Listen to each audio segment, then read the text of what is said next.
Something that's very interesting to note, at least from my point of view, as an older man now, um, which of course I have mixed feelings about growing older.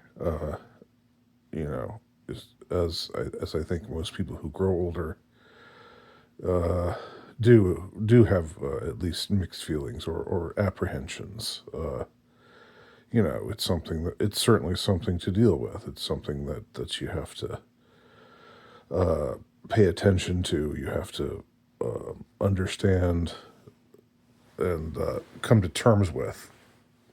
But it's something that everybody does. Everybody who does grow old, everybody who lives long enough to grow old, uh, has that same uh, kind of struggle, even if it manifests in different ways. What I want to observe, without getting too personal and without getting too graphic, is how it really is true that your sexual desire diminishes considerably when you reach a certain age, and that's not a bad thing. It's really not. Actually a pretty good thing. Um, and maybe it's different. Maybe for married men, it's different. But if you're just not used to, if you've if you're alone, and you don't, um, you're not intimate with another person in that way. Again, I don't want to be I don't want to be too smutty here, but you know what I'm saying. Yeah, you're not with another person all that often, or it's been a while since you've been that way with another person. Um, then you you don't. I mean, I think maybe when you're in your 20s, you uh, react to certain you react to that deprivation in a certain way, and it makes you grow more desperate or do I don't know. It makes you it's not it's something that you really have to deal with because the desire is there, even if it's not being fulfilled. And fulfilling the desire is not uh, does not quote get it out of your system. This is something that I remember in the video that by Gerbert Johnson, who I think is brilliant. He's a young guy who just seems to really have it on the ball. Really smart, really funny guy. Um, but yeah, he was talking about this. The whole idea of getting it out of your system. Of when you're if you're young and you're sexually frustrated, then you turn to porn, like with the idea that it'll get it out of your system, or you fornicate because it gets it out of your system, and you're satisfied. Well, no, that's not how it works. It stays in your system. It gets more into your system. You become more uh, um, desirous, and uh, you are steered off of the path of reasoned, of the passions being properly mediated by reason, when you just give in like that as a younger man. Um, and that's very true. But a younger man has to struggle in that way. But when you're older, you find that suddenly that there's just not as many passions. They don't manifest the same way anymore. Um, and in that sense, age and childhood are very similar. I remember being a child. I remember, you know, before uh, I noticed girls in that way, you know, say, well, the youngest age that I can remember, when I first started to have memories, let's say age 3 or 4, up through age, gosh, maybe 11, maybe 12, although 12 is kind of pushing it. I think by 12, you're sort of, it's there. The desires are there. Um, but during that era of childhood, pre-adolescence, you don't have those kinds of desires, or I didn't. I'll just make this particular to me. I, uh, I was indifferent to girls. I didn't care about impressing girls. I did if I saw a girl somewhere, it didn't mean anything to me. You know, if she was pretty, that didn't mean anything to me. Um, I was sexless in the ordinary way, um, of a child. Now, I think some children get sexualized, especially when they're abused. That they, I think, a precocious sexuality is a symptom of abuse, of some kind of abuse, whether it's a really egregious kind of abuse, like being molested, or whether it's just being exposed to things you shouldn't be getting exposed to, um, which is also a kind of molestation, just as I said, a less egregious form of it. So, like if you have parents who leave pornography on television, or leave pornographic magazines lying around the house, or what have you, like that's like a and I can remember. The reason I'm thinking about this is I'm remembering hearing an interview with Moon Zappa. Uh, the I think her full name was Moon Unit Zappa, the daughter of Frank Zappa, and I can't remember what Frank's wife's name was, but anyway, she's another. She was featured in the song Valley Girl, uh, and she I've seen some interviews with her, and she was talking about how she thought that growing up in that kind of household, growing up in a permissive uh, household, was not a good thing. Um, she said it in a measured sort of way. She wasn't just like going off on. She wasn't just moaning and complaining about her childhood, but she was sort of saying, this was definitely not not a good thing, um, and something that she sort of had to deal with. Um, you know, Something that made her self conscious, and if you watch the video of this is a much more white. I'm, I'm getting off on tangents here, so bear with me. But if you're gonna watch this video, you're bearing with me, I guess. But if you watch her video for Valley Girl, or the time where she's featured on some show, I think it's Solid Gold or something, where she comes out and the song is her doing this Valley Girl imitation, and she's a young teenager, and she's very very like very covered.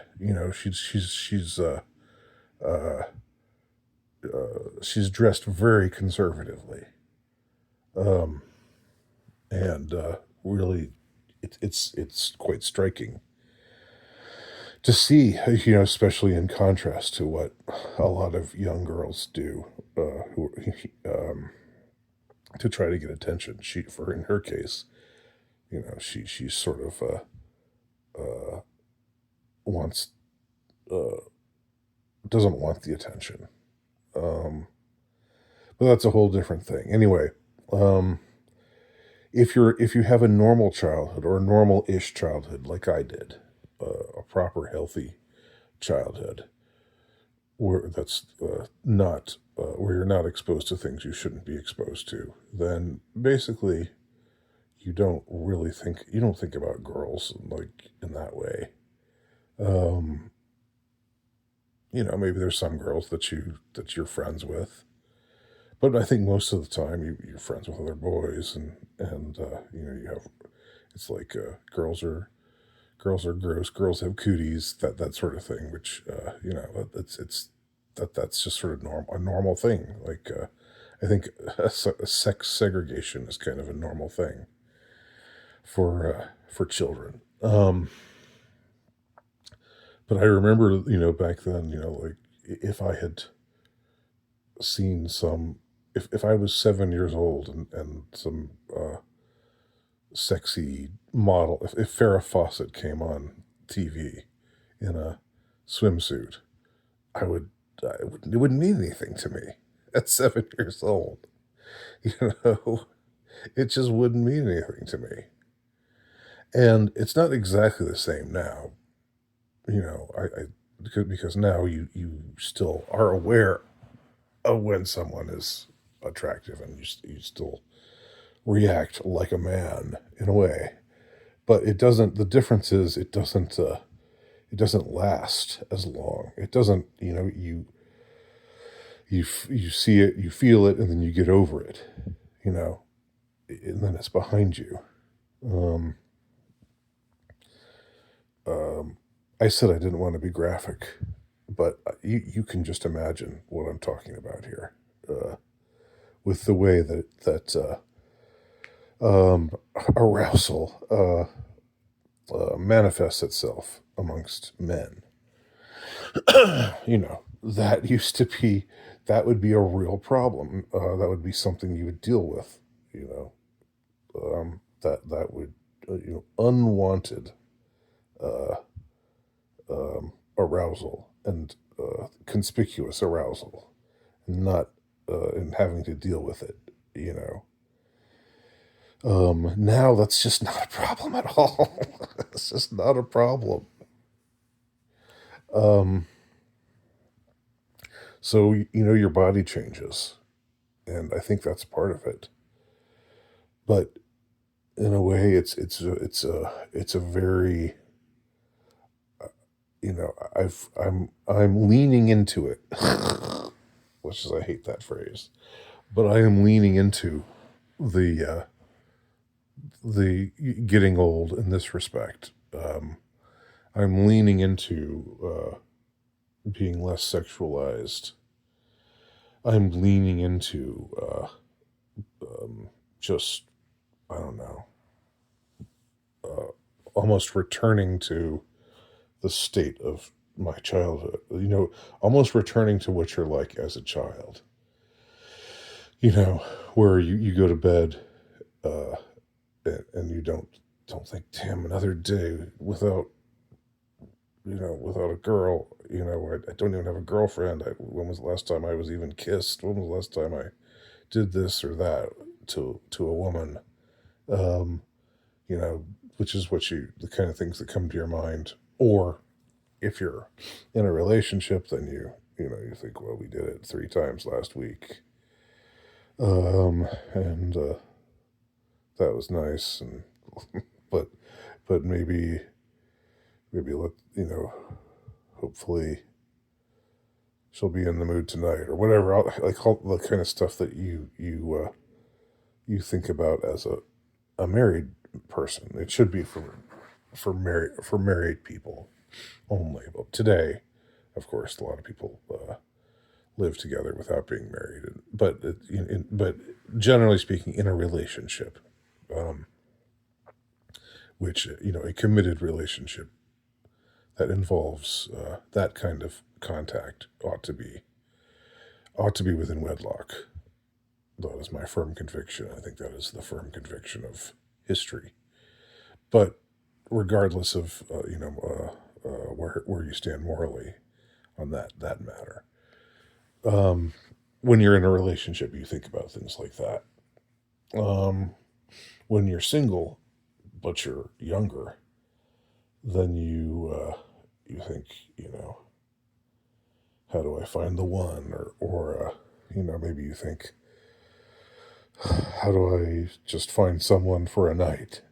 Uh, even though that's wrong, even though that's fornication, of course, it happens to the best of us.